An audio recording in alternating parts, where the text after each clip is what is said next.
आज मैं आपको बताने जा रही हूँ हिस्ट्री के एक क्वेश्चन 1942 में जो हुआ था भारत छोड़ो आंदोलन यानी क्विट इंडिया मूवमेंट, उसके बारे में।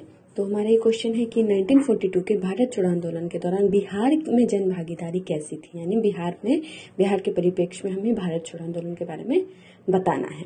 तो सबसे पहले हम ये पिक्चर बना देंगे। पिक्चर ड्रॉ करने के बाद हम अपने हिसाब से यहाँ पे आप लिख सकते हैं, जैसे भारत छोड़ो आंदोलन मैंने लिखा है परिचय, बिहार का आंदोलन, क्षेत्र, असफलता, महत्व और निष्कर्ष। अब ये जो मैंने सब टॉपिक्स डाले हैं, इन सब टॉपिक्स के बारे में मुझे डिटेल में बताना है। जब हम परिचय पर जाएंगे तो सबसे पहले ऐसे लिख सकते हैं कि विभिन्न प्रांतों में 28 माह की सरकार चलाने के बाद कांग्रेस ने 1939 में ईस्वी में इस्तीफा दे दिया और 1940 ईस्वी में महात्मा गांधी की अगुवाई में व्यक्तिगत सत्याग्रह के माध्यम से अपनी मांगों को पूरा करने की कोशिश की गई। अब आपको मुझे ये कमेंट करना है कि पहले व्यक्तिगत सत्याग्रही कौन थे। और फिर हमारा नेक्स्ट है इसमें कि क्रिस्प मिशन 1942 में भारत आया और भारतीय को आश्वासन दिया कि युद्ध की समाप्ति के बाद भारत को औपनिवेशिक राज्य का दर्जा दिया जाएगा, लेकिन गांधी जी ने इसे पोस्ट डेटेड चेक कहते हुए अस्वीकार कर दिया। ये पीटी का भी क्वेश्चन होता है कि क्रिस्प मिशन की जो प्रस्तावना था उसे महात्मा गांधी ने क्या कहा था, या ऐसे आता है कि पोस्ट डेटेड चेक किसने कहा था।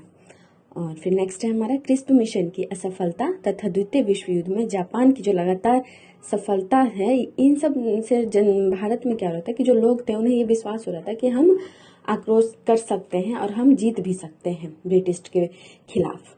और फिर आप ये देख लेंगे कि बिहार में जब इसका आंदोलन पूछा जाएगा, क्योंकि हमें बिहार के लिए मेनली करना है तो हम बिहार पे आ जाते हैं डायरेक्ट। तो बिहार में जो ये आंदोलन रहा वो ऐसे होगा कि भारत छोड़ो आंदोलन में बिहार महत्वपूर्ण योगदान रहा बिहार का। इस आंदोलन में सर्वाधिक प्रभावित क्षेत्र बिहार एवं पूर्वी उत्तर प्रदेश था। 8 अगस्त को भारत छोड़ो प्रस्ताव पारित होने के कुछ घंटों बाद ही महात्मा गांधी को गिरफ्तार कर लिया गया। इसकी प्रतिक्रिया में शीघ्र ही संपूर्ण देश में आंदोलन तेजी के साथ फैल गया और पटना में 9 अगस्त को डॉक्टर राजेंद्र प्रसाद को भारत रक्षा अधिनियम के तहत गिरफ्तार कर बांकीपुर सेंट्रल जेल में रखा गया। पीटी के लिहाज से आपका ये क्वेश्चन भी बनता है कि गांधी जी को कहाँ रखा गया था और राजेंद्र प्रसाद को कहाँ रखा गया था। तो राजेंद्र प्रसाद जो थे ये बांकीपुर सेंट्रल जेल में रखा गया था। फिर जयप्रकाश नारायण हैं, उन्हें रखा गया था हजारीपुर जेल में, हजारीबाग जेल में। ये सब पीटी के क्वेश्चन हैं। फिर है पटना स्थित महिला चरखा समिति की महिलाओं ने राजेंद्र प्रसाद की बहन भगवती देवी की अध्यक्षता में एक सभा आयोजित किया। तो ये हम यहाँ पे बता रहे हैं कि बिहार में इसकी रूपरेखा क्या थी। फिर हम बताएंगे कि इसी दिन गांधी मैदान में एक सभा आयोजित कर सचिवालय भवन पर झंडा फहराने का निर्णय लिया गया। 11 अगस्त 1942 को पटना के छात्रों ने एक जुलूस में सचिवालय भवन पर झंडा फहराने का प्रयास किया। पटना के जिला कलेक्टर WG ऑर्थर ने उस पर गोलियां चलवा दी, जिससे 7 छात्र शहीद हुए। आज भी पटना के सचिवालय में अगर आपको मौका मिले तो आप देखेंगे कि वहां पे जैसे झंडा फहरा रहे थे 7 स्टूडेंट्स, उनको गोली लग गई थी। सेम उसी टाइप से जैसे कि वो खड़े थे, जैसे उन्हें गोली लगी थी, वैसी उनकी मूर्तियां बनी हुई हैं। फिर हमने यहाँ लिखा है कि अंग्रेजों द्वारा की गई इस कायरतापूर्ण कार्यवाही से संपूर्ण बिहार और अधिक आंदोलित हो उठा और प्रस्ताव पारित कर सरकारी प्रतिष्ठानों को पूर्ण रूप से ठप करने का आह्वान दिया गया। अनेक स्थानों पर लोग हिंसक हो गए तथा अंग्रेज अधिकारियों को मारा गया। जब हम इसका क्षेत्र लिखेंगे तो हम क्षेत्र में यहाँ एक बिहार का पिक्चर ड्रॉ कर सकते हैं। और उस टाइम पे बिहार और झारखंड एक साथ था, तो जो दक्षिणी बिहार आएगा ये हम थोड़ा बड़ा ड्रॉ कर देंगे। यहाँ पे मैंने कुछ एरिया बताए हैं जहाँ जहाँ ये हुआ था, ज़्यादा विस्तृत था। वैसे तो ये पूरे बिहार में था, लेकिन इन इलाकों में ज़्यादा था इस विद्रोह का प्रभाव। फिर इस आंदोलन में सिवान जिले के महाराजगंज थाना पर झंडा फहराने के क्रम में फुलेना प्रसाद श्रीवास्तव को गोली लगने से मृत्यु हो गई। सीतामढ़ी में जुब्बा साहनी के नेतृत्व में आंदोलनकारियों ने 15 अगस्त 1942 को मीनापुर थाने के थानेदार वर्ल्ड को जिंदा जला दिया। 13 अगस्त को मुंगेर में आजाद हिंदुस्तान नामक एक समाचार पत्र प्रकाशित किया गया, जिसमें सरकारी दमन का विरोध किया गया। और भारत छोड़ो आंदोलन में बिहार के समाजवादियों जयप्रकाश नारायण, राम मनोहर लोहिया, रुणा असफ अली, इन सदस्यों ने महत्वपूर्ण भूमिका निभाई थी। क्योंकि जो मेन जो नेता थे या हम कह सकते क्रांतिकारी नेता जो भी मेन थे उन सबको गिरफ्तार कर लिया गया था। जैसे ही भारत छोड़ो आंदोलन का प्रस्ताव पारित किया गया था वैसे ही सारे महत्वपूर्ण नेताओं को गिरफ्तार कर लिया गया था। तो ये जो छोटे छोटे नेता थे जो उस टाइम पे जिनका उदय ही हो रहा था, इन्होंने ही पूर्ण रूप से इसे संभाला था इस आंदोलन को। और फिर हम लिखेंगे इसकी असफलता के कारण। तो सबसे पहले जो भारत छोड़ो आंदोलन की असफलता का कारण है वो सबसे मेन यही रहा कि जो बड़े बड़े नेता थे उन्हें गिरफ्तार कर लिया गया था। जो छोटे छोटे क्रांति थे उन्होंने इसका नेतृत्व किया। और फिर एक रीजन ये हो गया कि इसकी असफलता का। दूसरा, अंग्रेजों द्वारा बड़े दमनात्मक तरीके से इसे दबा दिया गया। जहां जो मिलता था उसकी हत्या कर दी जा रही थी और जेल में सबको नजरबंद कर दिया गया था। तो इस हिसाब से ये ज्यादा नहीं फैल पाई। कई लोगों की हत्या कर दी गई, जैसे कि सचिवालय के छात्रों को गोली मार दी गई।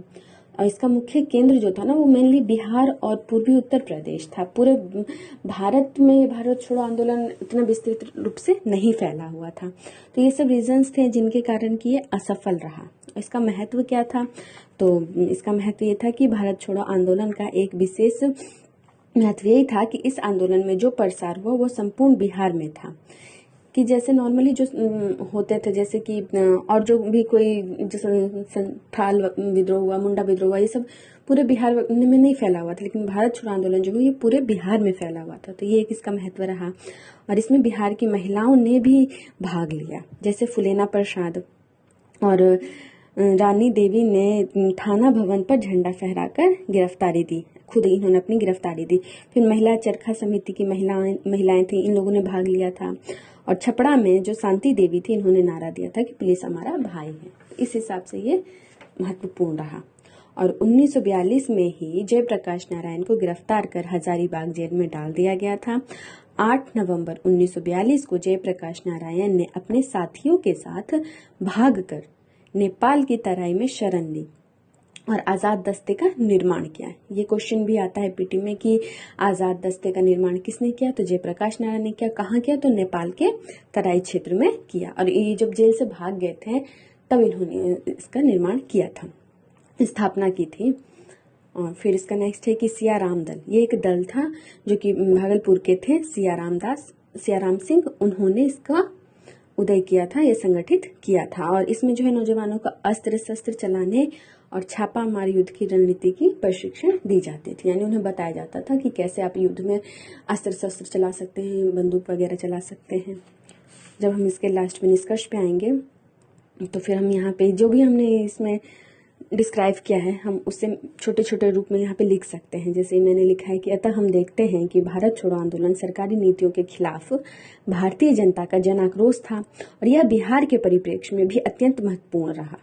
इसका पता इसी से चलता है कि इसमें आंदोलनकारियों को अधिकतम 51 वर्ष तक की सजा दी जा रही थी। जो बिहार के लोग पकड़े जा रहे थे और उन्हें इसमें ये पाया जाता था कि भारत छोड़ो आंदोलन के क्विट इंडिया मूवमेंट में दोषी हैं, तो उन्हें मैक्सिमम जो था वो 51 वर्ष की सजा तक हुई थी और 40 लाख रुपए जो है वो जुर्माना वसूला गया था पूरे बिहार में।